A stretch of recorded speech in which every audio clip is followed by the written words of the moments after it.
Au cœur de l'économie, votre rendez-vous majeur avec l'économie africaine. Bonjour Madame, Monsieur, bienvenue sur DFM Radio, la première chaîne d'information économique dans la sous-région Afrique centrale.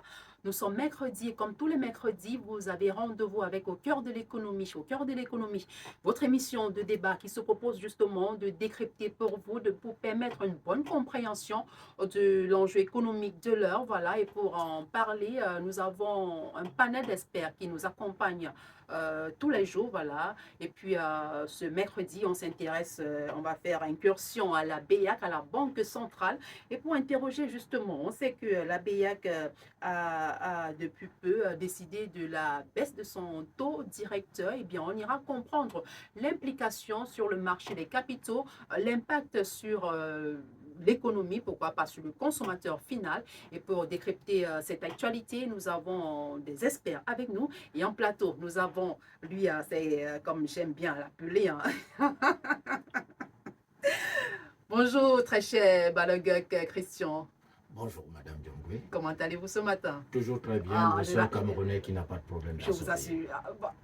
Tout à l'heure, avant qu'on ne commence l'émission, je vais vous faire confidence, chers amis auditeurs et auditeurs. Voilà, je disais, attendez, moi je vais vous inscrire, je vais m'inscrire à votre école parce que cette façon aussi simpliste de voir la vie, optimiste, on garde la tête sur les épaules. Alors, qu'est-ce qu'on fait pour se porter toujours bien comme vous? Il suffit de penser que tous les problèmes ont une solution. Mm. Et que si la solution n'est pas encore là, c'est parce qu'on ne l'a pas encore trouvée, mais qu'on la trouvera un jour ou l'autre. C'est une très belle façon de voir la vie, de voir les choses. Voilà. Il s'est déjà présenté. Il est donc économiste, expert des questions bancaires. Oh oui. Voilà. Et puis, pour nous tenir compagnie également, pour épiloguer sur cette actualité, pour vous permettre une bonne compréhension du sujet, nous avons également en ligne Mac Ombe Onana. Il est docteur en économie et financier également. Bonjour à vous, Mac Ombe Onana. Bonjour Marie, bonjour à tous ceux qui nous écoutent, bonjour aux panélistes qui sont sur le plateau. Comment allez-vous ce matin? Par la grâce de Dieu, je vais bien, très bien. Et puis, on est toujours en fait, Dieu nous fait grâce. D'accord. Je rappelle que vous étiez hier en une sorte de médiatour, voilà. Et puis, vous avez eu à questionner le programme économique du candidat déclaré Cabral Libi sur une chaîne de la place. Et alors, que peut-on dire de ce programme économique de ce candidat déclaré à l'élection de 2025? Le programme économique, en fait, la philosophie économique, parce qu'il n'a pas encore un programme économique, c'est une philosophie économique, et il a fait purement de l'économie politique, et il faut maintenant qu'il matérialise cette économie politique ou cette philosophie économique en véritable politique économique, en véritable programme économique, où nous devons voir visiblement les effets escomptés de ces actions. Mais ce qu'on retient, c'est que cette vision économique du candidat déclaré, Cabral, est beaucoup plus conjoncturelle. Et conjoncturelle parce qu'elle vise à résoudre des problèmes ponctuels et il faut toujours orienter l'économie dans une économie dans le secteur des transformations industrielles sans véritable support. Donc, globalement, sa politique n'a pas d'ancrage d'implémentation. Et ce sont ces ancrages d'implémentation qu'il faut qu'ils puissent corriger afin de présenter au Camerounais un programme économique dit, digeste et faisable. Parce que la faisabilité d'un programme économique relève des réalités, parce que les agrégats macroéconomiques, les agrégats économiques sont liés. Et on ne peut pas toucher au même moment tous les agrégats économiques, ce qu'on ne sent pas dans son programme. Donc je pense qu'aujourd'hui, le programme économique des candidats est encore à beaucoup travailler pour que, en fait, sa vision économique, sa philosophie économique, pour qu'elle soit véritablement traduite en programme économique. D'accord, merci, merci à vous, très cher Makombe Onana, docteur en économie et finance. Voilà. Je rappelle que la thématique qui nous rassemble en ce matin, on parle bien sûr de cette baisse de taux directeur à la Banque centrale. On essaie de comprendre justement son implication pour ce qui est des économies, voilà, des pays membres, voilà, des pays de la sous-région. Eh bien, voilà donc le sujet qui nous rassemble en ce matin. Le code d'accès reste inchangé.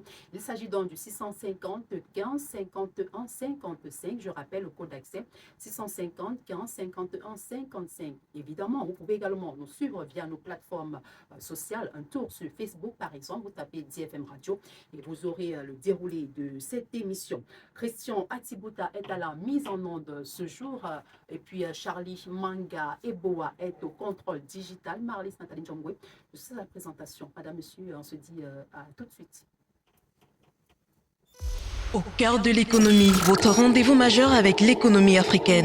Afin de minimiser la vulgarité, voilà, la vulnérabilité face aux chocs exogènes et renforcée par la même l'industrialisation et donc l'exhortation en fait faite par la Banque centrale à certaines, on va dire quoi, à certains États aux membres pour garantir justement la soutenabilité de l'économie, réunis le 24 mars dernier à la faveur justement de cette rencontre. Eh bien, le comité de politique monétaire de la Banque centrale a donc décidé d'un abaissement de son taux directeur. Eh bien, après 2 ans de statu quo, ça, il faut le signaler. Donc, la question qui nous rassemble en ce matin, et on essaie de comprendre justement l'impact de cet abaissement du taux directeur de la Banque centrale sur les économies. Alors, Christian Evie Balogog, je vais tout de suite vous demander, vous savez que nous sommes dans une émission pédagogique, l'émission se veut avant tout pédagogique, parce qu'il est question aujourd'hui de démystifier la chose économique, de permettre une bonne compréhension de l'économie à toutes les couches sociales. Alors, je suis d'accord avec vous. Voilà, merci. Quand on parle de taux directeur, pour permettre une bonne compréhension à la Bayam Selam qui nous écoute, à quoi est-ce que cela renvoie? Première chose, il faudrait comprendre que le volume de la monnaie, ou alors le volume, la quantité de monnaie en circulation dépend de la banque centrale et des banques commerciales, qui sont des banques secondaires. Alors, comment est-ce que cette monnaie circule? Elle circule par le fait que des gens viennent déposer de l'argent dans des banques commerciales et que ces banques commerciales les prêtent à ceux qui sont demandeurs d'argent. Elle circule par le fait que la banque centrale décide d'octroyer de l'argent à des banques commerciales pour leur permettre de mettre à la disposition des utilisateurs finaux. Alors, ces transactions ne se font pas sans un prix. Et ce prix s'appelle le taux d'intérêt. Alors, ce taux d'intérêt pour la Banque centrale, c'est celui qu'on appelle le taux directeur, qui permet donc d'orienter les taux d'intérêt, de définir la fourchette qui peut permettre d'emprunter et de mettre à la disposition de ceux qui sont demandeurs. Ce taux d'intérêt a cette faculté, non seulement de réguler la mobilité de l'argent, la circulation de l'argent, mais aussi d'amener les gens à se départir de leurs réserves de richesse. Parce que qu'est-ce qui se passe? Lorsque vous prenez la décision de garder l'argent comme une réserve de vos richesses, c'est qu'en réalité, vous êtes en train de définir un niveau de méfiance par rapport à vos calculs sur le futur. Qu'est-ce qui va donc vous amener à vous départir de cet argent? À le donner à des banques pour que ces banques puissent le mettre en circulation, puissent le prêter à d'autres. C'est le taux d'intérêt, c'est-à-dire le prix qu'on vous propose pour cet argent. Et la Banque centrale, aujourd'hui, parce que les économies doivent se diversifier, il faudrait que les investisseurs puissent avoir des capitaux entre les mains. La Banque centrale décide donc d'avoir un taux directeur qui a baissé pour permettre que les gens empruntent le plus possible. Donc, le premier impact, c'est que les banques sûrement vont prêter beaucoup plus. Les emprunteurs vont être tentés de venir emprunter parce que le taux sur la banque, parce que les taux d'intérêt ont chuté, vous comprenez. Et cela va permettre de sûrement diversifier l'économie parce que C'est ça l'objectif final. Mhm. On voudrait permettre aux gens d'investir ailleurs que là où ils investissent jusqu'à présent pour éviter la vulnérabilité de l'économie. En réalité, on ne voudrait plus qu'on mette tous les paniers et tous les œufs dans un même panier. Ah, voilà. Voilà, qui est très bien expliqué, hein. Je crois qu'on peut plus clair, hein, pour ce qui est de simplifier justement les thèmes économiques. Parce que quand on dit très souvent taux directeur, on se braque très vite, on ne comprend pas. Pourtant, si on dit taux d'intérêt, voilà, ça permet une bonne compréhension par toutes les couches sociales. Peut-être demander, c'est quoi, mettons, la différence de dire taux d'intérêt et de dire taux directeur? Est-ce que c'est parce qu'on est dans le secteur bancaire qu'on va parler de taux directeur? Ou alors je peux me permettre de dire taux d'intérêt? Taux directeur, taux d'intérêt, c'est le prix qu'on donne pour l'argent. Ça, apprenez-le. Puisque l'argent, pour les banques secondaires comme pour la banque centrale, est une marchandise. Alors, le taux directeur vous permet de situer la fourchette. Comme on dit, c'est directeur, c'est-à-dire ça donne une direction. Maintenant, vous avez un taux d'intérêt qui est appliqué, qui vous permet de savoir que lorsque j'ai emprunté pour une telle période, pour un tel montant, voici ce que j'aurai à payer. Vous comprenez? Donc, la banque centrale va être beaucoup plus dans les taux directeurs, les banques secondaires vont être beaucoup plus dans les taux d'intérêt.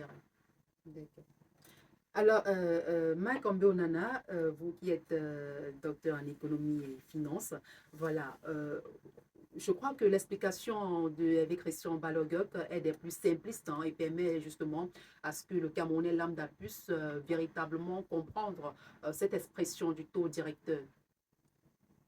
Oui, Mali, je pense qu'il a expliqué, il a très bien expliqué. Bon, maintenant, juste en petit, bon, moi je serais un peu beaucoup plus technique parce que quand on dit taux directeur, c'est beaucoup directeur parce que, en fait, le taux, c'est le taux par lequel, parce que dans les mécanismes de transmission de la politique monétaire, la Banque centrale a deux objectifs. Soit la Banque centrale peut jouer par les quantités, ou bien la Banque centrale peut jouer par la liquidité, ou les quantités, la liquidité ou les prix. Donc, généralement, les canaux de transmission de la politique monétaire, il y a le canal du taux d'intérêt. Et dans le canal du taux d'intérêt, parce que le taux d'intérêt peut soit réduire le coût du crédit sur le marché, soit augmenter le taux du crédit sur le marché en fonction de l'objectif cible. Donc, le canal du taux directeur, le taux directeur est dans ce taux-là par lequel les banques se financent auprès de la Banque centrale. Parce qu'aujourd'hui, la Banque centrale, chaque banque a un compte à la Banque centrale. Et chaque banque, lorsqu'elle a besoin de liquidité, alors elle peut contracter un crédit. Et c'est sur la base du taux directeur que les banques achètent les crédits et qui vendent. Donc, si les banques achètent le crédit cher, alors elles vont vendre également ce crédit cher, cet argent cher. Si on veut parler comme au quartier, donc si on achète l'argent cher, on vend cet argent cher. Mais si on achète l'argent moins cher, on vend cet argent moins cher. Toujours dans le canal du taux d'intérêt, il peut également avoir d'autres mesures telles que réduire peut-être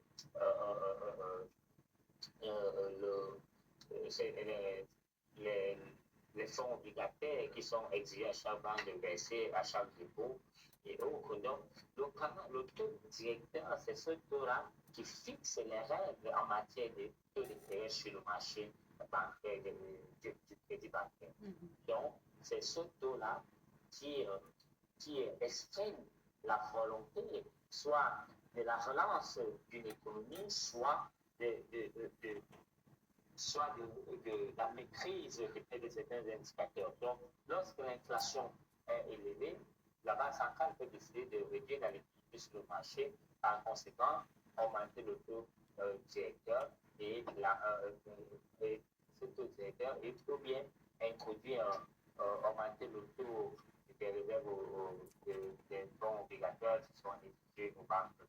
Donc, avec le taux directeur, les banques fixent donc un taux minimum. Parce qu'en fait, le problème du taux directeur, pour que l'efficacité du taux directeur soit dans un environnement où le risque est très élevé, dans un environnement où l'incertitude est élevée, dans un environnement où le recours à la maximisation du résultat net des banques est au cœur de l'institution bancaire.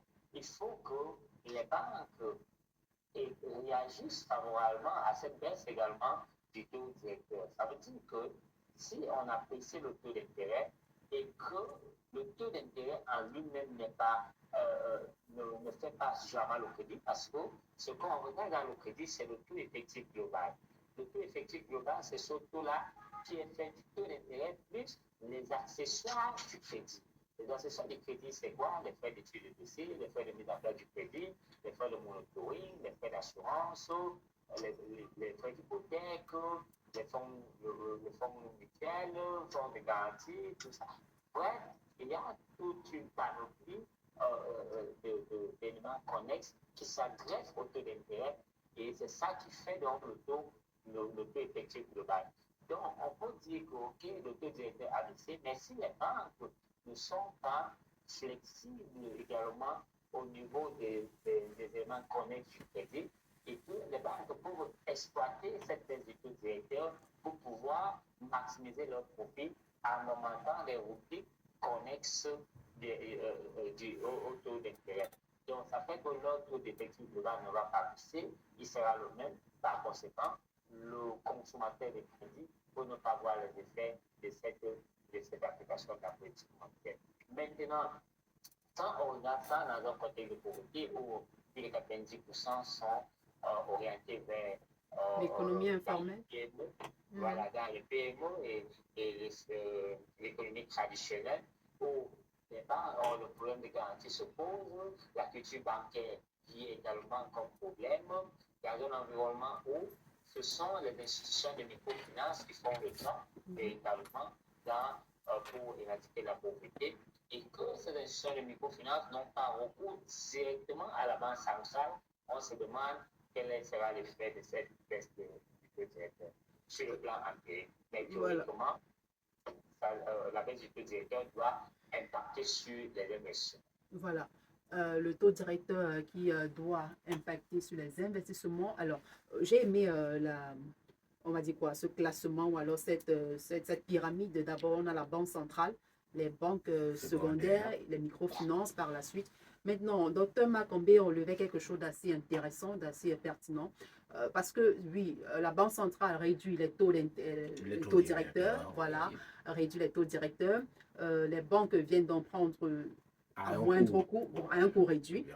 Voilà. Maintenant, la microfinance qui, elle, est, on va dire quoi, ce canal par lequel les PME peuvent facilement avoir accès au financement. Maintenant, pour ce qui est de la microfinance, à quel pourcentage, à quel moment est-ce que cela impacte sur la microfinance si déjà la banque secondaire ne joue pas franc jeu? Marlise, il ne faudrait pas faire du pénage, vous comprenez. Pourquoi est-ce que les microfinances ont été mises en place? Les microfinances ont été mises en place pour permettre aux acteurs économiques à faible revenu, ne pouvant pas remplir toutes les conditions d'accession au service de la banque, d'avoir elles aussi des crédits. Et ainsi réduire la pauvreté, amener ces gens à pouvoir réaliser aussi des investissements. Alors, je sens tellement m'opposer à ce que le docteur a dit. Je voudrais quand même que la chose soit bien expliquée et qu'elle soit totalement étayée pour que le consommateur lambda puisse bien percevoir ce qui se passe, que ce soit au niveau de la banque centrale, que ce soit au niveau de la banque secondaire et encore au niveau de la microfinance. Sinon, on va dire plus tard, oui, les banques s'enrichissent et le consommateur final n'en profite pas. Est-ce que c'est faux? Est-ce que c'est faux? C'est vrai que ce n'est pas l'objet du débat du jour, mais est-ce que c'est faux? C'est faux en partie. C'est faux en partie parce que l'objectif des banques, ce n'est pas d'avoir de la liquidité qui ne peut pas être prêtée. C'est comme de la marchandise dont vous vous appropriez, vous vous approvisionnez et que vous n'arrivez pas à vendre. Vous avez de la mévente. Vous n'arrivez à rien. Alors, Qu'est-ce qui se passe? Il faut comprendre que l'activité bancaire est l'activité la plus procédurière qui soit et qui est la plus encadrée. Nous sommes régis dans les banques par des procédures et par des réglementations qui font en sorte que tout le monde ne peut pas avoir accès aux produits de la banque. Et c'est pour cela que les microfinances existent. Le docteur a parlé des intérêts connexes ou alors des frais connexes. Mais oui, on a un risque lorsqu'on décide de prêter l'argent. Nous avons emprunté l'argent chez quelqu'un. Il faut qu'on puisse le lui rendre. Pourquoi est-ce que beaucoup de banques ont fait banqueroute? C'est parce qu'on n'a pas fait attention à toutes les garanties nécessaires pour être sûr du remboursement. Parce que le but final de la banque, c'est qu'elle puisse retourner dans les fonds qui ont été prêtés. Et cela est pour le soulagement de la banque et surtout la garantie de bien-être pour le client épargnant. Encore plus pour la banque centrale. Vous comprenez? Alors, certains clients, demandeurs de fonds ou d'argent, ne remplissent pas toutes les conditions. D'aucuns présentent plus de risques. Je vous donne les activités. Lorsque vous vous lancez dans l'agriculture, vous vous lancez dans l'élevage, vous êtes dans une activité à risque.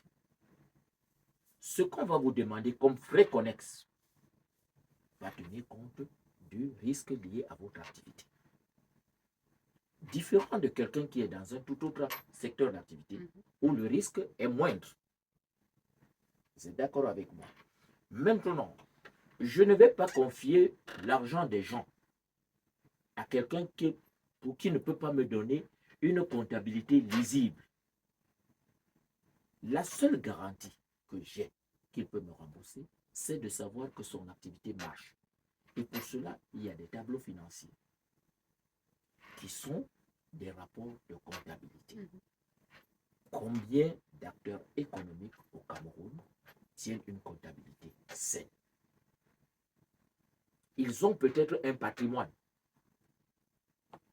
Certains refusent même de le déclarer, mais ils n'ont pas une comptabilité qui me permette d'avoir des éléments scientifiques d'appréciation de leur capacité de remboursement. Vous comprenez?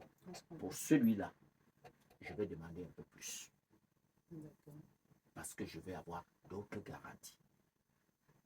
Alors, qu'on considère ça comme étant des freins au crédit, je dis, ça veut dire qu'on a refusé d'analyser exactement et normalement, de façon comptable et scientifique, l'activité du banquier.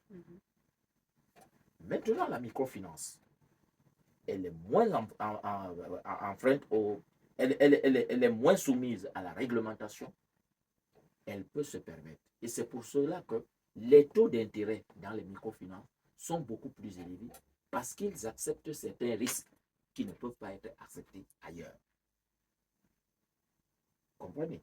Donc, il faudrait qu'on délimite les domaines de définition de chacune de ces institutions financières et qu'on dise de façon claire à tous les auditeurs pourquoi est-ce qu'ils peuvent avoir des blocages quant à l'accès au crédit dans une banque secondaire, peut-être moins dans une microfinance. Il faudrait qu'on le dise et qu'on l'explique. Qu'on ne pense pas que les banques vont aller s'octroyer des crédits auprès de la Banque centrale juste pour le plaisir de les avoir. Non. Sinon, elles payent des taux d'intérêt débiteurs et ne reçoit aucun taux d'intérêt créditeur puisqu'elle ne pourra pas prêter son argent. Vous êtes d'accord avec moi? Mais la banque ne prêtera que si elle a l'assurance, elle pourra être remboursée. Elle pourra être remboursée. Ça garantit la pérennité de l'activité bancaire et ça protège le client épargnant.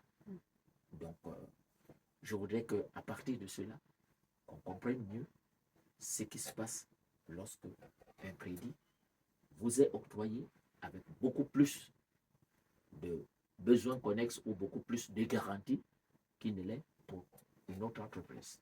D'accord.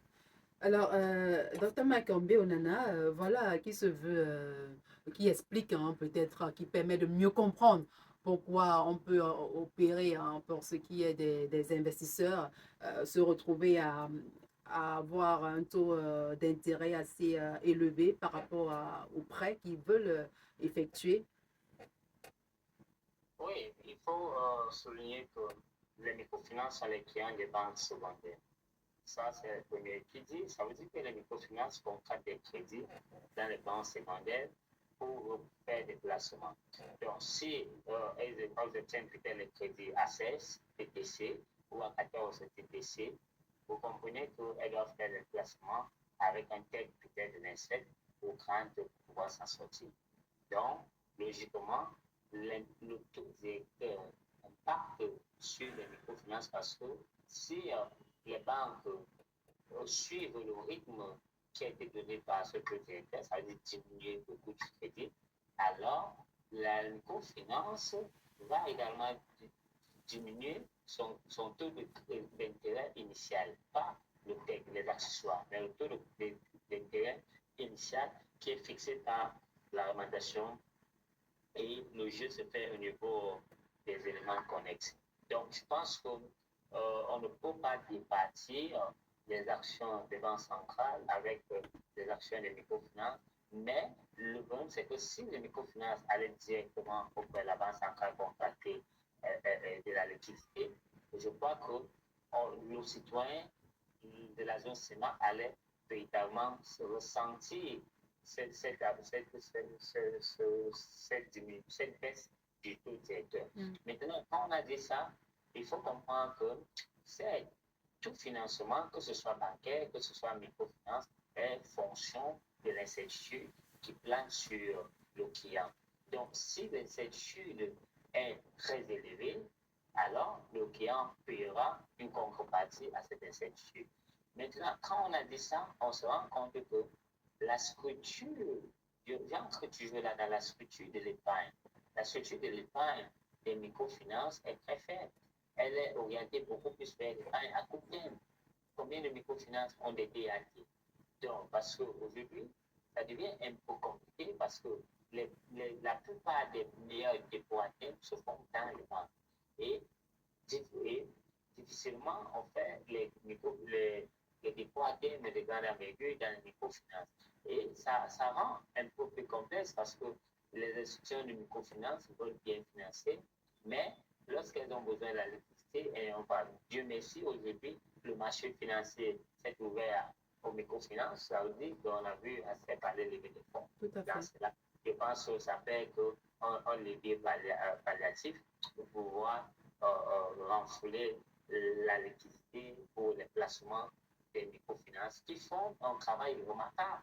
C'est vrai, le travail fait par les gestions de microfinances est très remarquable. Mais ce qu'on veut, c'est que la baisse du taux directeur puisse être ressentie par le citoyen lambda et par le citoyen qui vit là-bas en Amsterdam qui fait son commerce. Et pour ressentir ça, ça sera naturellement par le biais de la microfinance qui est plus flexible. Donc, pour que la baisse du taux d'intérêt ait véritablement un effet sur le bien-être, parce que là, je vais parler du bien-être, parce que sur les avidas macroéconomiques, les banques vont faire des placements de grande envergure et puis ça va impacter si effectivement elles jouent franc jeu. Maintenant, si elles ne jouent pas franc jeu, même si elles jouent franc jeu et que le citoyen lambda ne ressent pas le bien-être de cette diminution, de cette mesure de politique monétaire, là, il y a un problème. Voilà pourquoi la réflexion doit plutôt se porter sur comment le citoyen lambda doit bénéficier du bien-être généré par les effets de la politique monétaire. La disponibilité du crédit, oui, mais maintenant, si le crédit est disponible et que même les microfinances pour aller contracter les crédits auprès des banques ont des difficultés, ce que le panéliste ne sait pas parce que les microfinances, on finance une institution de microfinance en fonction des fonds, du niveau de ses fonds propres. Or, lorsqu'on regarde la structure des fonds propres des microfinances en Afrique centrale, on se rend compte que beaucoup de microfinances, leur niveau de fonds propres est assez faible, ce qui ne leur permet pas véritablement de contracter des crédits pour financer l'économie. Donc, c'est ce que je voulais ajouter à ce que le panéliste a parlé de l'incertitude qui plante et qui explique le taux d'intérêt élevé sur le marché. D'accord. Alors, on parle là d'une... Marlise, Oui, permettez que j'intervienne. je vous en prie, allez-y. Permettez que j'intervienne. Impact positif sur le bien-être du consommateur lambda. Non, il est également question de comprendre l'impact de cet abaissement du taux directeur sur le consommateur final également, qui est un acteur économique. Je suis tout à fait d'accord avec vous. Et je vous dis clairement, le consommateur final, pris individuellement, quel est le type de crédit dont il a besoin? C'est des crédits à la consommation, qui sont très souvent adossés sur son salaire. Vous comprenez? À partir du moment où le crédit ou le salaire du consommateur permet qu'il puisse prendre un crédit, on lui octroie le crédit, il n'y a pas de problème. Pourquoi est-ce que les gens se retrouvent dans les microfinances? Les gens se retrouvent dans les microfinances, et je vous le disais dès le départ, la microfinance a été mise sur place pour permettre aux consommateurs, aux acteurs économiques de faible revenu de pouvoir avoir accès à certaines facilités de crédit. C'est exclu du système bancaire conventionnel classique. Voilà. Alors, donc on a créé la microfinance qui est une autre institution bancaire, mais avec beaucoup plus de facilité et d'accessibilité. Vous comprenez? Ce n'est que normal que la microfinance puisse avoir un large éventail de consommateurs ou alors de clients et qu'elle puisse faire ce qu'elle fait. Tout à l'heure, le docteur parlait aussi des fonds propres des microfinances. Les microfinances sont classées par catégorie. Et avant d'avoir un agrément de microfinance, vous donnez ce qu'on pourrait appeler vos fonds propres. Parce que ça permet d'établir ce qu'on appelle un taux de solvabilité. Qu'est-ce que vous pouvez me donner si jamais vous n'arrivez pas à me rembourser dans vos fonds propres? Qu'est-ce que vous pouvez me donner? Et je vous ai dit tantôt que au-delà de l'impression que vous pouvez donner, de la bonne moralité que vous pouvez présenter, la première chose, ce sont les éléments scientifiques qui sont les états financiers. Et pour éviter les banqueroutes, les faillites, les banques, l'Organisation des banques mondialement, sur le plan mondial, a établi des indicateurs qui sont des indicateurs de performance et qui peuvent aider la banque à prendre une décision. Lorsque la microfinance ouvre un compte dans une banque, elle est considérée comme un client. Et ce qui intéresse la banque, c'est comment est-ce que la microfinance fonctionne et quelles sont les garanties qu'elle donne. Une microfinance ne va pas aller faire un crédit sur 7 ans, sur 10 ans. Au départ, ce n'est pas ça l'activité de la microfinance. C'est des crédits à très court terme. 6 mois, 1 an, maximum 2 ans. Malheureusement, et c'est là où le bas blesse, c'est que certains acteurs économiques, pour échapper à certains contrôles, ont ouvert des comptes dans les microfinances et font avec la microfinance des activités qu'elles auraient dû faire avec la banque. Cela oblige la microfinance à venir prendre des crédits beaucoup plus importants et aller dans des activités qui dépassent ses fonds propres. À ce moment, son ratio de solvabilité ne répond plus au type de crédit qu'elle veut donner. La banque ne va pas rentrer dans ce jeu. La banque doit répondre devant le régulateur, qui est la COBAC, doit répondre devant l'institution de Bâle, qui est pratiquement le surveillant ou alors celui qui fixe le fonctionnement des banques. Et la banque a une responsabilité vis-à-vis de ses épargnants. Alors, je voudrais bien que tout le monde profite des crédits, mais qu'on profite des crédits selon la norme et de la façon la plus scientifique possible, c'est-à-dire en respectant les codes de la comptabilité et de l'activité bancaire. Le consommateur final, comment est-ce qu'il va ressentir l'impact du taux directeur qui a baissé? C'est que les crédits à la consommation, qui sont par exemple pour l'équipement, pour l'achat d'un véhicule, qui sont par exemple pour le crédit scolaire, il va constater que la banque va baisser le taux. Et ce sont des crédits à court terme. Si le consommateur veut faire un crédit à long terme, sur 10, 20 ans, par exemple, construire une maison, il y a d'autres éléments qu'on lui demande. On lui demande d'apporter un titre foncier, on lui demande d'hypothéquer X ou Y, Z choses, parce que le crédit est sur du long terme. Lorsque le docteur parle des DAT, des dépôts à terme, les dépôts à terme sont souvent sur 1 an renouvelables. Ils vont de 3 mois à 1 an renouvelable. Si celui qui a déposé son argent a besoin de le récupérer, alors que je l'ai prêté sur 7 ans, je fais comment? À ce moment, je fais intervenir, moi, la banque, mes fonds propres. Vous comprenez? Mais je ne vais pas dilapider indéfiniment mes fonds propres. Il faudra que je pense à autre chose. Mais les entreprises qui sont clientes chez moi et qui peuvent bénéficier des crédits sur 4 ans, sur 5 ans, vont investir, augmenter le salaire de leurs employés et ceux-là peuvent avoir accès à des crédits proportionnels à leur salaire. Vous comprenez? Et voilà l'impact de ce taux directeur qui aura baissé via les entreprises et ça va atteindre les salariés. Parce que l'activité de l'entreprise, les fonds propres de l'entreprise, en fait, le patrimoine de l'entreprise sont des garanties qui nous permettent d'aller dans un crédit de 4 ans, de 5 ans, de 6 ans. Je crois qu'on peut se comprendre. On se comprend parfaitement. Je rappelle que le programme, c'est au cœur de l'économie, diffusé tous les lundis, mercredis et vendredis de 10h à 12h sur les antennes de DFM Radio, qui émet en modulation de fréquence sur les 103.9 MHz de la bande FM. Et ce mercredi, nous sommes à parler de cette baisse du taux directeur de la Banque centrale, comprendre justement son impact sur le consommateur final, sur l'économie, voilà, des pays de la sous-région. Et puis, comme panéliste, comme Fouché d'Espère de ce matin, on a Mac Onanaombe, économiste, docteur en économie et finance. On a également Christian Balogok, voilà, qui est économiste et expert en questions bancaires. L'édition de ce jour connaît à la mise en œuvre de la participation de Christian Christian Atibuta et puis Charlie Manga Eboa est au contrôle digital. Madame, Monsieur, on va marquer une courte pause. Le temps pour nous de prendre le flash d'information de 11h, voilà, le grand rendez-vous qui met en lumière le contenu de la rédaction centrale en termes d'information. Ça va être une présentation de Fro Williams.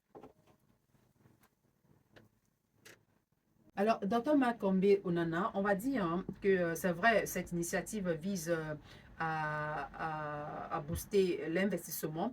Il n'en demeure pas moins que cette mesure, bien que favorable aux investissements, il n'en demeure pas moins que cette mesure reste toutefois fortement tributaire à l'inflation, Dr Mac Onanambe. Oui, il faut comprendre qu'il faut qu'on comprenne que la Banque centrale n'improvise rien. On n'improvise rien en matière de politique monétaire, en tout cas dans un système d'échange fixe tel que le système de la Banque centrale, on n'improvise rien. Il y a au début, en fin d'exercice, ce qu'on appelle le cadrage macroéconomique. Le cadrage macroéconomique fait un cadrage en fonction des perspectives économiques de la zone et qui s'appuie sur les perspectives économiques données par la Banque mondiale, par les organismes internationaux, le FMI. Et dans ces perspectives, il était prévu qu'en 2025, l'inflation va baisser et qu'il y aura reprise de croissance dans la zone CIMA. Et cette perspective, donc, c'est sur ça que dans le cadre de la programmation monétaire, parce que pour faire la programmation monétaire, on fait d'abord le cadrage macroéconomique. Et lorsqu'on a terminé le cadrage macroéconomique, alors on fait donc ce qu'on appelle une politique de programmation monétaire. Donc, c'est pas tout ce que la Banque centrale fait a déjà été contenu dans ce cadrage en fonction de l'inflation cible. Parce qu'en fait, le niveau d'inflation cible quelque prévu par les perspectives économiques de la zone CIMA montre que, en fait, l'économie est favorable à une certaine relance économique, mais à une injection prudente. Donc, c'est ce que la Banque centrale fait parce que, vous voyez, on a diminué le taux d'intérêt de 0,5. C'est parce qu'il faut aller dans un processus de prudence. Parce que nous sommes en train de sortir dans une phase de fort niveau d'inflation, alors à un niveau de baisse, niveau d'inflation. Et si on rate le cadrage macroéconomique et qu'on rate la programmation monétaire, on va entrer à nouveau dans un processus d'inflation. Donc voilà pourquoi la Banque centrale est prudente. Elle joue légèrement sur la liquidité. Au même moment, elle joue sur le pédale de la liquidité. Il y a eu les TIAO, les appels d'offres qui ont été lancés avant l'opération. Et elle joue également sur les prix. Parce que généralement, soit on joue sur les prix, soit on joue sur la liquidité. Mais vous voyez que presque au premier trimestre, la Banque centrale joue sur les deux pédales. C'est parce qu'en fait, le cadrage macroéconomique et la programmation monétaire ont été pensés dans ce sens parce que, au regard donc, du niveau d'activité, au regard donc, de certaines baisses des chocs exogènes, on se dit que, OK, il est temps que nous puissions relancer la croissance de l'économie et relancer un tout petit peu les investissements, mais de façon prudentielle. Voilà, alors avec Christian, il faut signaler que c'est la première fois en 2 ans que la Banque centrale opère une baisse de son taux directeur. Voilà. Alors, décision qui intervient dans un contexte, on va dire quoi, de ralentissement des tensions inflationnistes, et on appelle là désormais à une amélioration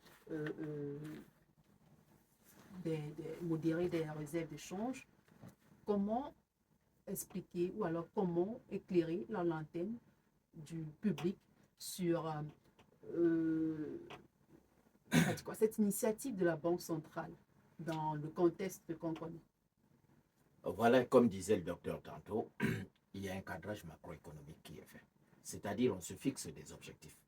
Qu'est-ce qu'on voudrait faire au bout de l'année qui va commencer? Alors, on a décidé qu'il faudrait qu'il y ait un taux de croissance qui soit de 3%. On a dit communautaire. Communautaire. Avec cette possibilité que les économies les plus aptes et les plus performantes puissent aller au-delà de cela, mais il faudrait que de façon communautaire, on soit à 3%. On a voulu que l'inflation baisse. Et pour cela, on avait un taux directeur qui était élevé, qui empêchait qu'il y ait une forte circulation de la monnaie. Parce qu'il faudrait comprendre une chose. Qu'est-ce qui crée l'inflation? Milton Friedman disait, un économiste américain, que partout et toujours, c'est la hausse de la quantité de monnaie qui ne s'accompagne pas de la hausse de la production qui entraîne l'inflation. Les gens sont en possession de beaucoup d'argent alors qu'il n'y a pas de produit qui puisse répondre à cette capacité d'argent. Je ne sais pas si on se comprend. Alors, les gens seront prêts, parce qu'ils ont beaucoup d'argent, à acheter à quelque prix que ce soit. Parce qu'ils ont beaucoup d'argent. Vous lui vendez une allumette à 100 francs, je dis n'importe quoi, il vous dit je l'achète à 100 francs. Vous n'avez pas assez d'allumettes. Mais pour que les allumettes puissent aller à tout le monde, vous allez vendre des allumettes au plus offrant. Voilà d'où part l'inflation. Alors, pendant 2 ou 3 ans, on a fait des restrictions quant au volume de l'argent et de sa circulation pour essayer de canaliser l'inflation qui naissait pas seulement de la masse monétaire qui était en circulation, mais aussi des tensions économiques et politiques. Au jour d'aujourd'hui, certains foyers de tensions politiques sont en train de se calmer. Et on sent une relance économique qui est possible. Qu'est-ce qu'il faut faire? Il faut permettre aux gens de profiter de cette relance et d'investir pour que l'objectif de cette croissance puisse être atteint. Alors, la Banque centrale intervient en disant, je mets de la monnaie. C'était possible de le faire à travers la masse monétaire qu'on allait augmenter. Et comment est-ce qu'on allait augmenter cette masse monétaire? On allait réduire les fonds obligatoires, les réserves obligatoires des banques. C'est là où la Banque centrale joue. C'est-à-dire, on dit à une banque, chaque fois, tu devras avoir 100 millions à mettre de côté. ça fait que cette banque va rester avec, si elle avait 170 millions, 70 millions seulement à utiliser pour son activité. Et si on veut augmenter cette masse monétaire, on peut lui dire non, tu auras plutôt 70 millions et ça va faire en sorte que la masse monétaire passera à 100 millions. Vous comprenez? On peut utiliser le taux directeur, qui est le prix de la monnaie. Et c'est ce qu'on a fait cette fois-ci. Mais qu'est-ce qu'on fait, comme disait oui, le docteur Makonana? Il faut éviter d'injecter rapidement ou de passer à une vitesse trop rapide de la circulation de la monnaie, de peur d'entraîner une flambée de prix qui pourrait donc nous remettre dans l'inflation. C'est ce qu'il faudrait que les gens comprennent. Qu'on est en train d'avancer progressivement et de regarder si les crédits qui sont donnés sont utilisés pour les investissements, question d'accroître la production, ou vont être utilisés pour la consommation et la production ne suivra pas. Et on aura des problèmes encore. Vous comprenez? Donc, on y va progressivement parce qu'on veut observer le comportement des acteurs économiques. Vers quoi est-ce que l'argent qui est pris est destiné? Et ça va permettre d'augmenter la production, de diversifier cette production et de permettre aux uns et aux autres d'avoir accès à un large éventail de produits. Et cette production qui va augmenter va nécessairement solliciter une nouvelle main-d'œuvre, ça va donner de l'emploi. Ces emplois vont permettre qu'il y ait de nouvelles, comment on appelle, recettes fiscales sur le revenu, et ça va permettre donc une croissance, là pris de façon simpliste.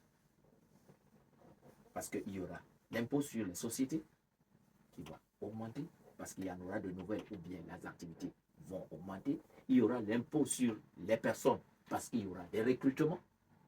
Et ça va permettre que la croissance soit là, parce que la production intérieure brute va augmenter, qui est le principal indicateur macroéconomique dans le bien-être d'une économie ou d'un pays. Voilà, de quoi comprendre l'exhortation de la Banque centrale à l'endroit justement des pays membres, cette exhortation à l'industrialisation, voilà, à l'industrialisation, pour mieux comprendre justement que ce taux directeur puisse profiter justement à l'investissement pour ne pas profiter peut-être à la consommation, pour la consommation des biens de luxe. Ce qui aura pour corollaire, ce qui aura comme corollaire peut-être augmenter encore le taux d'inflation. On croit que au seuil comme le ton est à 3%. Oui. Et puis, il faut dire que les analyses, ou alors les prévisions font état de ce que l'inflation va également connaître un recul. On parle de 2,3% oui. En cette année 2025. Oui. Voilà. Et c'est pour cela qu'on se permet aujourd'hui d'augmenter la vitesse de circulation de la monnaie. Parce qu'on est en train de prévoir un recul de l'inflation. Parce qu'on pense, on parle de quoi? Lors de son discours de fin d'année, le président de la République a fait des promesses sur l'offre en énergie électrique, qui est la principale clé à l'industrialisation. Et c'est ainsi un peu partout. Et c'est sur cette base qu'on pense que si l'offre en énergie augmente, on aura forcément la production qui va augmenter. Et si cette production augmente, forcément, on aura beaucoup de choses qui vont se faire et il y aura donc plus d'offres de biens que de demandes. Ou alors l'offre et la demande vont se rencontrer et le prix va forcément baisser. Vous comprenez? Et on va donc se retrouver dans une situation d'inflation réduite. Et c'est par rapport à toutes ces choses-là qu'on se dit, allons-y, permettons aux gens d'avoir beaucoup plus accès au crédit. Alors, Dr Marc Ombé, voilà, il faut dire également que cette décision de la Banque centrale concernant la politique monétaire sous-régionale intervient au moment où le Fonds monétaire international est, on va dire quoi, se veut prudent, voilà, le Fonds monétaire se veut prudent. Comment comprendre, Dr Makonana Ombé, cette peut-être par réticence du FMI à cette baisse du taux directeur décidée par la Banque centrale? cette institution qui joue le rôle de gendarme, en fait de gendarme dans les économies du monde, a une philosophie classique que nous, les économistes, on ne pas dans les économistes, on n'apprécie pas trop. Maintenant, le système déjà d'échange fixe dans lequel le franc CFA se recourt, et en plus avec cette monnaie coloniale que nous utilisons encore, ne nous satisfait pas déjà et nous voulons se passer de là. Mais quelle sera la thème, nous allons continuer d'abord, nous faisons d'abord avec. Il faut comprendre que la Banque centrale est dans un dilemme parce que la situation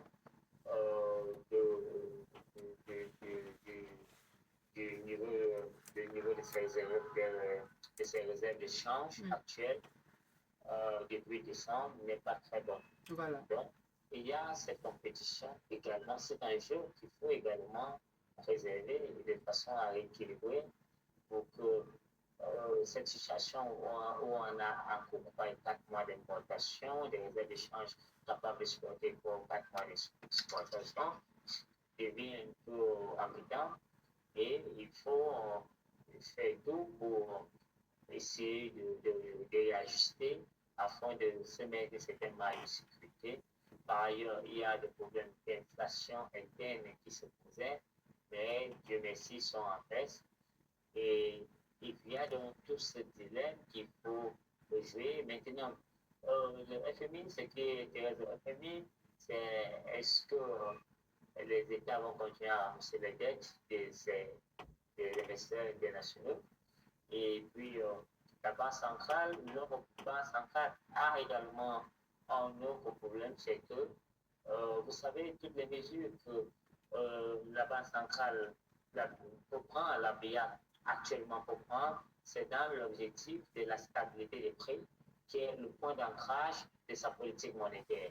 Donc, la stabilité des prix est l'objectif final de la politique monétaire des pays de la zone centrale. Donc, quand le taux d'intérêt baisse, ce n'est pas pour la croissance, parce que c'est beaucoup plus pour les questions de stabilité des prix.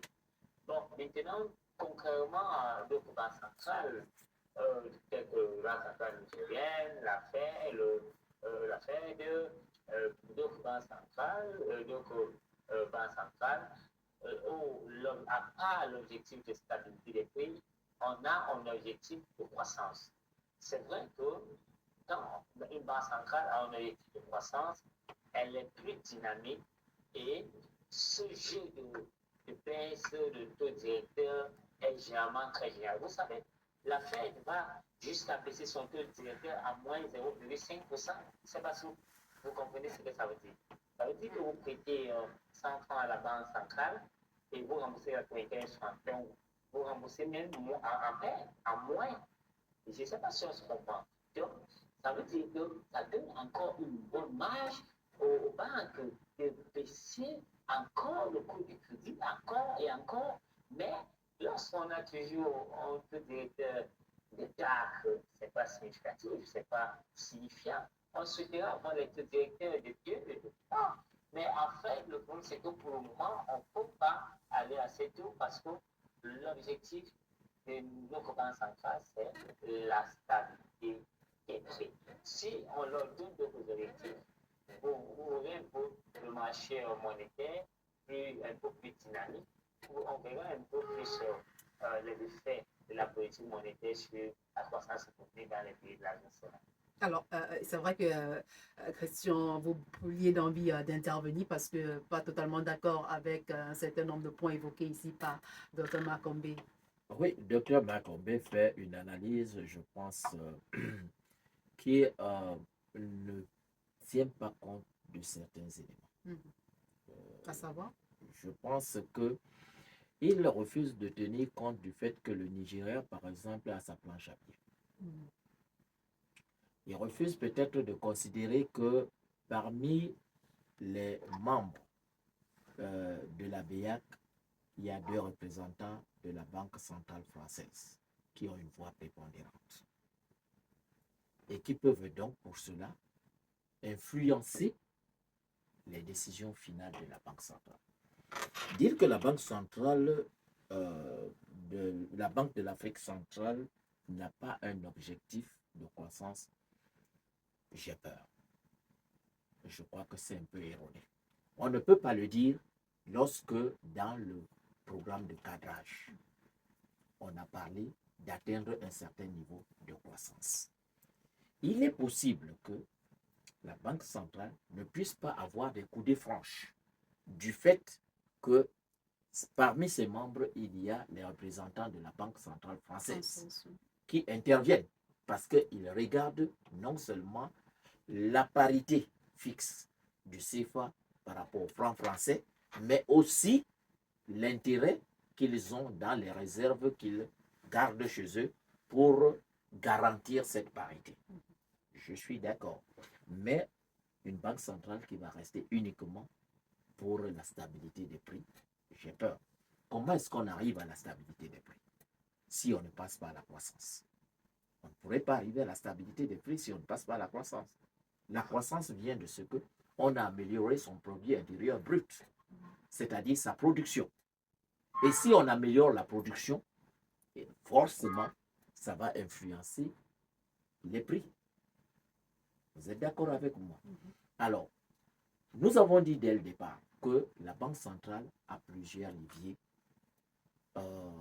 d'intervention sur l'économie monétaire, sur le programme monétaire des États et même sur l'économie. En accordant des crédits à un taux bas, si ces crédits sont utilisés pour l'investissement, la production va augmenter et les prix vont baisser forcément. Si les crédits sont utilisés pour les biens d'investissement, la dépendance à l'importation va être réduite et les prix vont baisser. Alors, pourquoi penser que la Banque centrale ne peut pas, ou alors n'est pas en train de penser à la croissance et pense uniquement à la stabilité des prix? La stabilité des prix et la croissance, je pense que sont liés. Le bien-être final du consommateur, c'est d'avoir des prix le plus réguliers possible, qui sont le moins soumis aux influences extérieures ou intérieures. Et ça, c'est le travail des investisseurs et de la Banque centrale via les banques secondaires. Donc, je pense que faire la comparaison avec le Nigeria serait ne pas prendre en compte le fait que le Nigeria a la possibilité de battre sa propre monnaie. Le dirigeant nigérian peut décider à tout moment d'augmenter la masse monétaire. Je vous donne un exemple, Maryse. Lorsque vous avez votre propre monnaie, vous êtes capable de juguler votre dette intérieure. Vous le savez au moins. D'accord. Tout simplement parce que vous décidez à tout moment en disant au directeur de la Banque centrale, fais-moi des billets. Au jour d'aujourd'hui, pourquoi est-ce que nous avons un problème avec nos réserves en monnaie étrangère, nos réserves en devises? C'est parce que nous importons plus. C'est parce que nous avons une obligation de laisser une partie des recettes de nos exportations à la Banque centrale française. C'est parce que les crédits qui nous sont accordés, ou alors la marge de manœuvre qui nous est accordée par la Banque française est limitative. Ils ne nous permettent pas d'utiliser même ce que nous avons au-delà d'un certain niveau. En disant, attention, vous risquez de prendre beaucoup et lorsque les soubresauts de l'économie internationale vont arriver, nous aurons des coûts par rapport à ce lien qu'il y a entre votre monnaie et la nôtre. Ça limite notre marge de manœuvre. Et ça revient encore sur ce problème de souveraineté et de la monnaie. Peut-être c'est en cela que Dr Makombe s'indignait de cette dépendance qu'on a encore vis-à-vis... Je suis d'accord avec lui qu'on a cette dépendance. Mais mon problème est dire les objectifs de la Banque centrale ne sont pas de favoriser la croissance, c'est beaucoup plus et soit peut-être uniquement au niveau de stabiliser les prix. Je dis, attention, c'est un peu trop limitatif. Peut-être, Dr. Makombe. Peut-être qu'il va expliquer mieux, peut-être j'ai mal compris. Alors, Dr. Makombe. Je pense que lorsque on fait le triangle des Caldons, et on va entrer de cela, l'objectif, on ne peut pas être dans un système d'échange fixe avec un objectif de croissance et de stabilité des prix. C'est incompatible. Donc, il faut que l'analyse qui est sur le papier le comprenne. En matière de politique monétaire, on ne peut pas être dans un système d'ancrage, d'échange fixe avec un objectif de croissance. En réalité, quand on est dans un système d'échange fixe, on doit être dans un système de stabilité des prix. L'objectif ultime, je le répète, de la Banque centrale au Cameroun, à Sénat, c'est la stabilité des prix et non la croissance.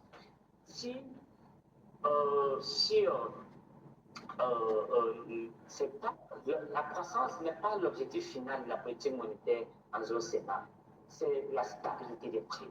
Quand on évalue le gouverneur de la Banque centrale en zone Sénat, c'est est-ce qu'il a réussi, est-ce qu'il a atteint son objectif de stabilité des prix. C'est ce que le comité de la politique monétaire évalue. Est-ce que le docteur peut me permettre de poser la ligne de la feuille de route, dans les conventions avec le Crédit français, c'est défendre la stabilité des prix, ça veut dire défendre la parité de la monnaie. Donc, aujourd'hui, la Banque centrale n'a pas un objectif de croissance, c'est impossible, c'est incompatible dans la macroéconomie monétaire. Mais Dr. Makombe, comment comprendre alors l'exhortation qui a été faite par justement la Banque centrale à l'État, à l'endroit des pays, les exhortant bien sûr à accélérer l'industrialisation? Oui, la Banque centrale, qu'est-ce que la Banque centrale fait? Lorsque ce que je veux faire comprendre, c'est que lorsque une Banque centrale a généralement un objectif de croissance, ça s'accompagne généralement avec une croissance et emploi. Objectif de croissance et emploi. Donc, aujourd'hui, la Banque centrale, qu'est-ce qu'elle fait? C'est contrôler la masse monétaire, la quantité de monnaie, de telle sorte que la quantité de monnaie en circulation ne puisse pas être à l'origine de l'inflation. Donc, elle joue sur ce levier et voilà pourquoi vous voyez qu'on crée de la monnaie en fonction de quoi? En fonction des crédits. Donc, si le panel veut s'appuyer sur les crédits sont un instrument de la création monétaire. Et quand on parle de création monétaire, ça veut dire qu'on bat la quantité de monnaie en circulation sur l'économie en fonction des volumes de crédits octroyés. Donc, le crédit octroyé est toujours dans la vision, parmi les canaux de transmission de la politique monétaire, il y a le canal du crédit, le canal du taux d'intérêt, que j'ai parlé tout à l'heure, le canal du crédit, mais avec un objectif suprême. Donc là, on parle des canaux de transmission, mais qui ont un objectif suprême. L'objectif suprême de la Banque centrale en économie monétaire, c'est la stabilité des prix, qui est dans le point d'ancrage de la politique monétaire moderne adoptée par la zone réelle. Alors, Christian, voilà, je vous vois très impatient de réagir au dire du docteur Makombe. Oui, ce que je vais demander au docteur, comment est-ce que la monnaie va se créer? Et lorsqu'elle se sera créée, elle servira à quoi? Vous pouvez répondre, hein, docteur Makombe, il n'y a pas de souci. Alors? Oui, vous pouvez répondre. Vous avez suivi la préoccupation Oui, bonjour docteur. Bonjour. Oui, je voudrais savoir comment est-ce que cette monnaie va se créer? Cette monnaie va se créer lorsque vous avez accordé un crédit. Oui. Lorsque vous avez accordé un crédit, ce crédit va générer des intérêts et va générer d'autres revenus. Et je pense que c'est ça qui permet de créer la monnaie. Oui. Alors, à la fin, lorsque cette monnaie a été créée, elle sert à quoi? Est-ce qu'elle ne sert pas à faire évoluer l'économie? Il y a des objectifs. Oui. Lorsqu'on parle de création monétaire, quand on octroie le crédit, on crée la monnaie. Oui. Lorsque le crédit on a fini de rembourser le crédit, il y a un phénomène de prescription monétaire. Donc, il y a création monétaire et prescription monétaire. Et la prescription monétaire, c'est ce mécanisme-là qui permet toujours de contrôler le niveau, parce que plus il y a la liquidité sur le marché, plus il est susceptible de créer une inflation en fait. Je suis d'accord avec vous. Je suis d'accord avec... réel de l'économie, ça va créer de l'inflation. Donc, chaque fois qu'une banque donne du crédit, il y a création monétaire. Et lorsque ce crédit a fini d'être remboursé, il ne reste qu'on détruit la monnaie et on garde juste les intérêts. Ce sont les intérêts générés qui ont permis qui entrent donc dans l'estimation du revenu national. Donc, si on a compris ça, je vous dis dans la politique monétaire, il ne peut pas avoir, il y a le triangle de Caldor qui dit qu'il y a le triangle d'incompatibilité. Donc, on ne peut pas être dans un système de change fixe. Je ne sais pas si vous êtes monétariste, mais si vous êtes monétariste, je vous invite à aller revoir les principes de fonctionnement du change fixe. Je suis d'accord, pas totalement monétariste, mais j'ai appris ce que c'est que les politiques monétaires et les doctrines de Milton Friedman. Je suis d'accord qu'il dit que l'objectif des banques centrales, des directeurs de banques centrales, ce n'est pas d'aller créer la monnaie, de gérer la masse monétaire telle qu'elle se présente. Je suis d'accord avec vous, mais je vous dis, lorsqu'on a créé la monnaie, vous avez cette destruction qui se fait toujours par le taux d'intérêt, le taux directeur ou les taux d'intérêt qui se fait. Mais ce que je vous pose comme question, pourquoi est-ce qu'on se fixe des objectifs de croissance lorsqu'on fait de la programmation macroéconomique ou alors du cadrage macroéconomique de la sous-région? En fait, on ne fixe pas l'objectif de croissance. On utilise les perspectives de croissance. Parce que là, il faut qu'on s'entende bien. Ce sont des perspectives de croissance que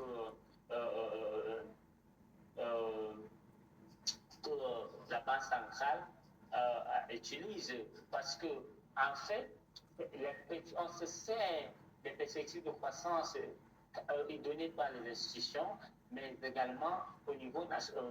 Vous savez, la difficulté dans un Sénat, c'est que si on veut réussir à faire un cadrage des perspectives de croissance, il est un peu difficile. Parce que certains pays comme la Guinée équatoriale, la LCA ne fournissent pas suffisamment à temps les données. Donc, ça rend même compliqué le processus de cadrage macroéconomique. On rate la programmation monétaire. Et lorsqu'on regarde le déficit des données, parce que vous savez,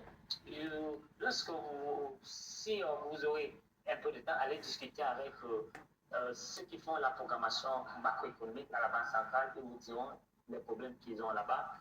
L'un des problèmes, c'est la disponibilité des données. Et si on n'a pas les données viables, mais pour essayer de faire des bonnes projections de perspectives économiques, alors on va rater le cadrage macroéconomique et on va rater la programmation monétaire. Donc, on se sert des prévisions de la croissance pour faire un cadrage macroéconomique. Alors, bon, c'est pas un débat, c'est pas un ping-pong entre vous. Ouais, ça va. On va éviter ça. On va éviter ça. Alors, avec Christian Balogun, comment comprendre aujourd'hui la réticence du FMI à cette décision de la Banque centrale de la BIAC à revoir la baisse en taux directeur? Comme disait le docteur tout à l'heure, il faut comprendre que le FMI est dans une toute autre logique. Alors, le FMI est là pour garantir le remboursement des crédits donnés par les bailleurs de fonds internationaux. Et puis, il faudrait savoir que de l'autre côté, ces institutions de Bretton Woods et toutes ces institutions internationales nourrissent toujours ce discours alarmiste pour faire comprendre aux Africains qu'ils sont dans une zone à très grand risque. Et parce que vous sont dans une zone à très grand risque, tout à l'heure, je vous parlais des garanties connexes qu'on demande à un demandeur ou à un emprunteur qui est dans une zone à très grand risque. Alors, en le faisant, ça fait en sorte que les bailleurs de fonds vont vous prêter de l'argent à un taux très fort. Et c'est pour l'avantage de ces pays et de ces bailleurs de fonds. Et même de ce FMI qui vit de ces, de ces honoraires qui lui sont reversés par et les États emprunteurs et les bailleurs de fonds.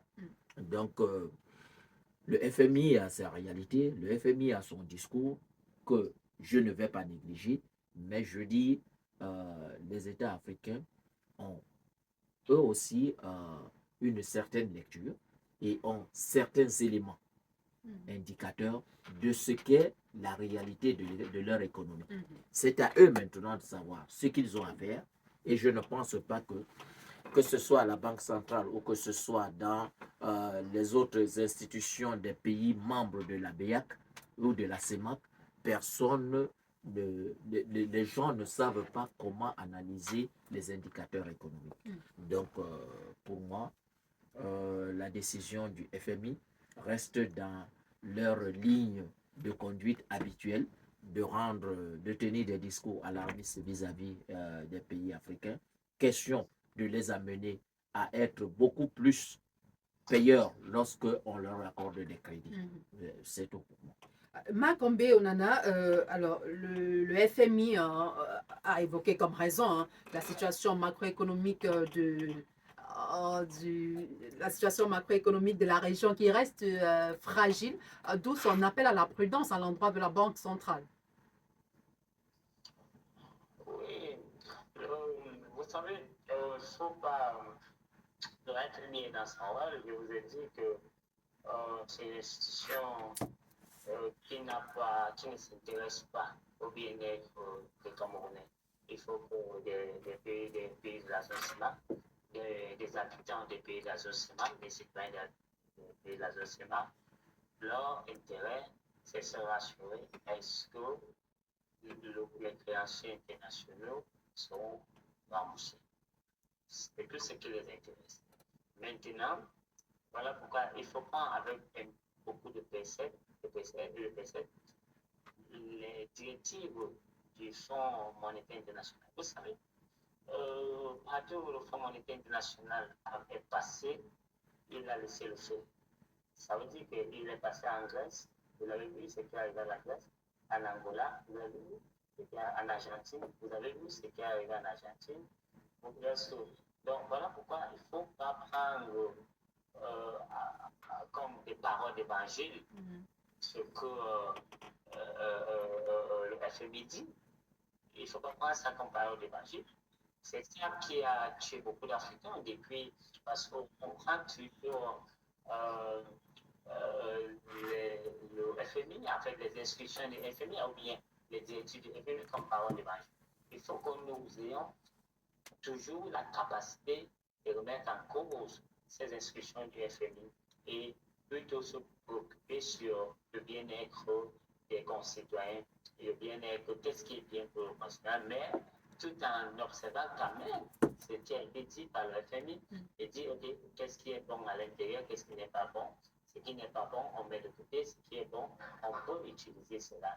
Donc, quand moi je dis ça, c'est généralement des institutions que j'aime pas trop la méthode de travail. Parce que le FMI, surtout, il s'intéresse, il ne met pas le citoyen du pays au cœur de l'action. Et toutes ces mesures qui prennent, ce panel de mesures prises par le FMI, généralement, c'est pour dégager des ressources nécessaires pour le service de la dette. Donc, quand on a dit ça, moi j'aime dire que ce qu'il nous faut en Afrique centrale, c'est que nous ayons une politique monétaire souveraine et autonome, pour que nous puissions avoir, à part que nos propres monnaies sur le marché national, mais nous devons y arriver naturellement de façon résolue, radicale, mais prudente, parce que préparer les citoyens aux éventuels chocs de court terme qu'il y aura lorsque ces souverainetés monétaires seront implémentées. D'accord. Donc, plus de cela, nous devons avoir donc un objectif donné à notre banque centrale, en plus de l'objectif de stabilité des prix, l'objectif de croissance, parce que aujourd'hui, la croissance exige donc que nous ne soyons pas dans un système de charge fixe, mais que nous soyons dans un système de charge flottant.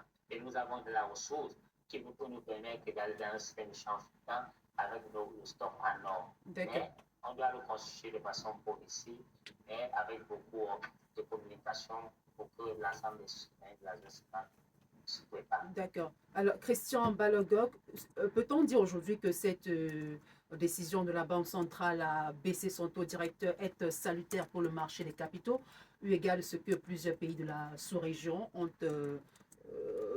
émis plusieurs titres, ont fait des émissions de titres publics ces dernières années? Tout à fait. Tout à fait. Très souvent, on a toujours été à la recherche des capitaux. Ça nous a coûté plus cher.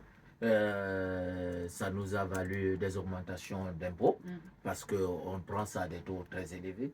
Mais aujourd'hui, avec ce qui se passe, je pense que ça va donner une bouffée d'air aux différentes économies. Le consommateur final ou alors l'acteur économique final en ressentira l'incidence positive si jamais ces fonds et cette aubaine sont bien utilisés. Docteur Makombe, les incidents sur le marché des capitaux, c'est clair que là, il y aura de plus en plus d'émissions de la part des pays en quête de financement pour leurs investissements. Oui, investissement, bon, je ris un peu parce que si c'est pour faire des investissements à côté, en fait, si c'est pour financer le bail en Ceylan, ça veut dire qu'importation et autres, cette politique sera favorisée, mais parce que je vous ai dit, le problème des pays de la zone CEMAC, c'est que nos structures d'épargne ne permettent pas aux banques de donner les crédits à long terme ou bien les crédits à moyen terme de façon suivante. Parce que vous savez, dans l'orthodoxie bancaire, les dépôts à court terme servent à donner les crédits à court terme. Et les dépôts à long terme servent de donner les crédits à long terme. Les dépôts à moyen terme servent de donner les crédits à moyen terme. Or, quand on regarde la structure de nos taux d'épargne, déjà, le taux de bancarisation est déjà assez faible. Et en plus, la structure d'épargne est encore handicapée parce qu'elle ne permet pas à nos banques de donner des crédits, véritablement des crédits d'investissement. Voilà pourquoi vous allez voir que la plupart des institutions financières en zone CEMAC financent beaucoup plus le bail en Scala. J'aimerais qu'on revienne, Christian, sur un aspect qui a été évoqué par Dr Makombe un peu bien avant. Il s'agit là des réserves d'échange aujourd'hui. J'aimerais que c'est quoi le santé des réserves d'échange de l'Afrique centrale? Une mauvaise santé. Au vu de la balance commerciale qui est toujours déficitaire, c'est une mauvaise santé. La plupart de nos pays, de nos économies sont devenues des économies de Bayam Selam. On achète, on revend. On est resté des simples comptoirs coloniaux. On a donné aux gens des licences d'importation. Ils les utilisent. Personne ne fait rien pour importer. Et ça, je dis, c'est une volonté d'État aussi. Lorsque vous regardez la structure de notre budget, quelle est la part qui est réservée à l'investissement? Très peu. Très peu. Ça varie entre 20 et 24%. La fois où ça a été au plus haut, ça a été à 25%. Alors, qu'est-ce que vous voulez? Le reste est dans la consommation. L'entretien de ci, l'entretien de ça, la consommation de ci, importation de fournitures, importation. Le Cameroun et beaucoup de pays de la CEMAC sont devenus une espèce de vaste dépotoir et de comptoir des économies des autres pays qui profitent. Pourtant, nous avons des débouchés. Je parle du Cameroun, par exemple. Nous avons un grand client qui s'appelle le Nigeria, qui a 350 millions d'habitants. Qu'est-ce qui empêche que nous puissions vendre là-bas? Nous avons un problème d'industrialisation qui est lié à la production d'énergie. Nous n'arrivons pas à avoir de l'énergie rien que pour les habitants du Cameroun. Nous avons un problème de transformation de notre pétrole. S'il était raffiné localement, on n'importerait pas du goudron et tous les autres produits dérivés du pétrole. On raffinerait ici et on vendrait parce que le Nigeria serait preneur et beaucoup d'autres pays seraient preneurs. Et localement, on pourrait réduire le prix de beaucoup de choses et on pourrait augmenter la production locale. Malheureusement, ce n'est pas le cas.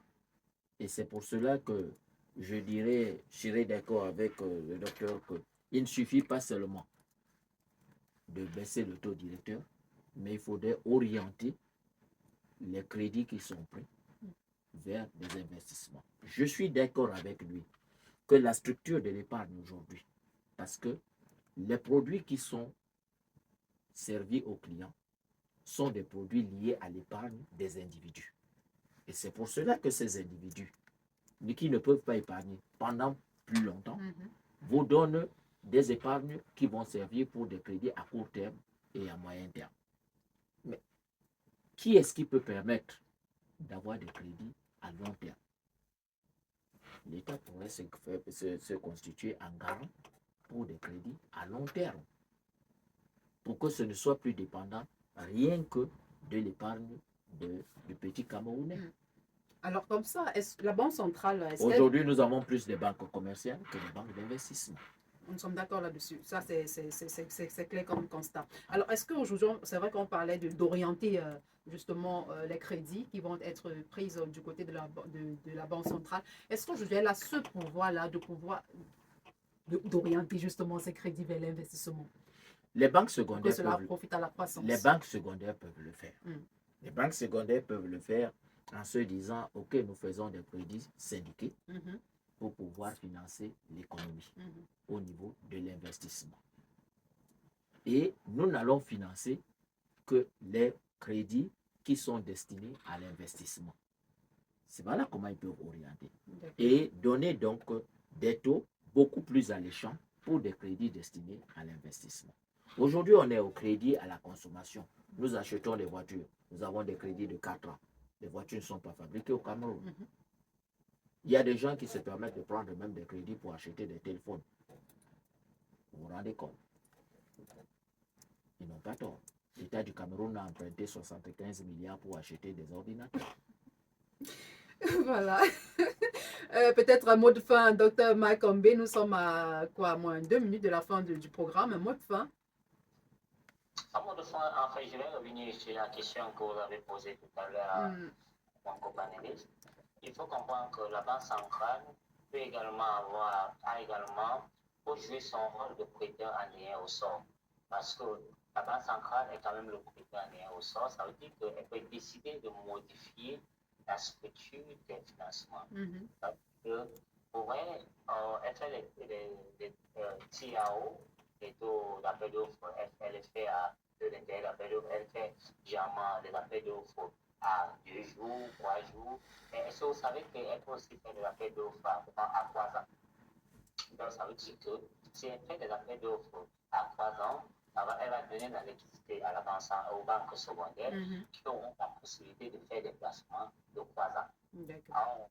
Et ce qui peut donc accélérer l'investissement. Mais c'est une politique qui doit être bien encadrée parce qu'au regard de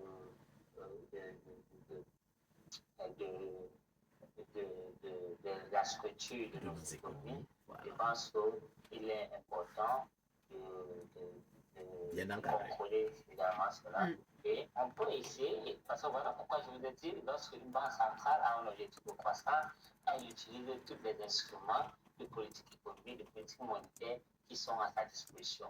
Et nous, la BIA n'a pas cette liberté et on ne peut que défendre. Là, docteur, je suis d'accord avec vous. La Banque centrale n'a pas la liberté, mais ce n'est pas le manque de volonté. D'accord, monsieur. C'est vrai que le temps est arrivé à son terme. Peut-être le temps de permettre à Christian Hervé Balogun un mot de fin. Juste dire qu'on a beaucoup d'opportunités. Il faut savoir comment les utiliser. Permettre à la Banque centrale de nos pays d'avoir une certaine souveraineté. Ça nous garantirait beaucoup plus de marge de manœuvre pour une croissance.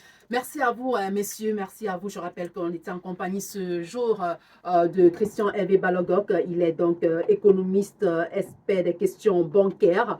Et puis, au bout de la ligne, on avait Marc Ombé Onana. Il est docteur en économie finance.